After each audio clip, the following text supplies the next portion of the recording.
Hurricane Harvey, a Category 4 storm with 140-mile-an-hour winds, made landfall about 10 miles north of here.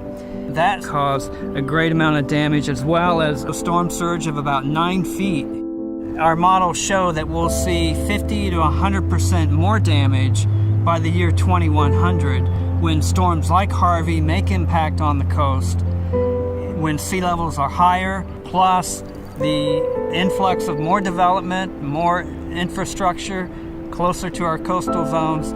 We need to take action now in developing solutions, looking at adaptation to this issue of sea level rise. HRI is working on the Texas Sea Level Rise project, and we're working to create a plan and provide information for planning for living with higher sea levels in the next 50 to 100 years.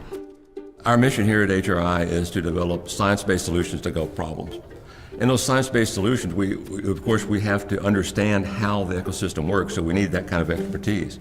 But we also need to bring in the fact that most of our problems are people-generated. And so if you don't address issues with people and resources at the same time, you can't be successful. So we bring together expertise in fisheries and coastal studies and ecosystem modeling, along with socioeconomic expertise and marine policy and law. The Sea Level Rise Plan that we're developing for the state of Texas is a great example of how the model brings all of this together. We are co-principal investigators on projects. We're talking about someone like me being a co-PI on the same project as an economist and even a lawyer who's a policy and law expert. And so that model has been very successful. Part of this work involves field work that we've been doing in places like Mustang Island, where we are today, as well as farther up the coast and down the coast of Texas. I'm a graduate research assistant in the Coastal and Marine Geospatial Lab at the Harte Research Institute. Today we are out here measuring the beach and dune topographic profile. My favorite part of my research is being able to work under these renowned researchers, people who have backgrounds in policy, backgrounds in economics, and backgrounds in physical science. So with these forces combined, we really have a comprehensive project that really hasn't been done in Texas before that shows how sea level rise will affect coastal communities.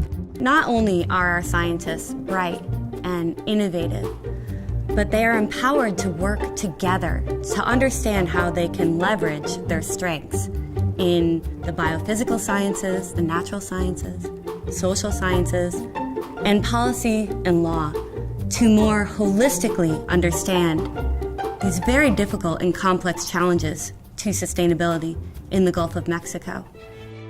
The Gulf of Mexico is America's sea. And one of the most unique things about the Gulf is all of the services and benefits it provides to the U.S. population. 95% of all the offshore oil and gas comes from the Gulf of Mexico. About 50% of all the shipping in and out of the United States goes through the Gulf of Mexico. And finally, over 30% of all of our fish come from the Gulf of Mexico. Healthy fisheries are key to the Gulf's future.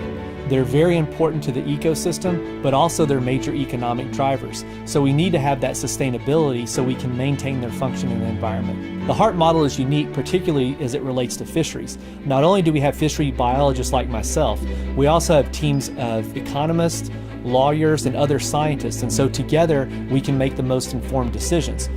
Change requires a bridge between science and the policy arena. And that's really my role here at HRI, is to try to move the outstanding science that's being done here at the Institute to decision makers who can then incorporate that science into policies and laws that will have an important impact on the ground and will really make a difference. The vision we have for HRI is a healthy and sustainable Gulf of Mexico, both environmentally and economically. One of our important goals is to bring together all of those that have this interest, not only in this country, but in Cuba and Mexico, to bring the best of the best together to address the problems of the Gulf of Mexico. It's a broad charge, but in the last years that we've been moving forward, working together, I think we can accomplish it.